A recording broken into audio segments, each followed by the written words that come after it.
I also am interested in when I have met Buddhists and when I read about Buddhism, I see this. It's very much hard discipline, and I think also that is important for a person to be disciplined.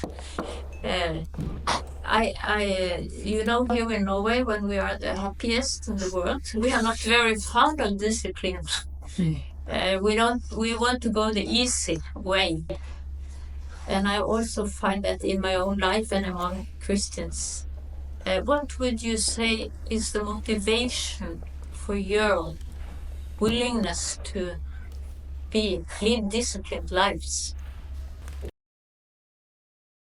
Actually, when we examine this issue according to Buddhist teachings and doctrinal principles, there are many different levels of precepts, each with its own importance. There aren't any that are especially strict. Even for some monks, if they haven't taken these precepts, there are strict rules to follow.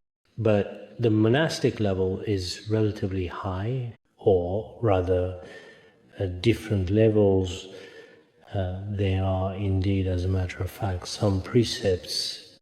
But these kinds of precepts, it's like when we're driving, there are rules like red lights that might actually be a direct and fast way to reach our destination. So if people are too free, their body and mind might become overly indulgent. There's a saying, too much freedom in the long run is not really true freedom.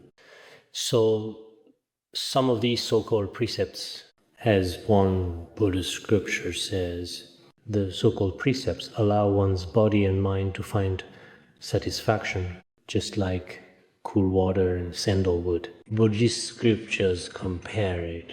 Every religion generally has its unique set of rules. Those rules called precepts, actually there are many different levels of precepts.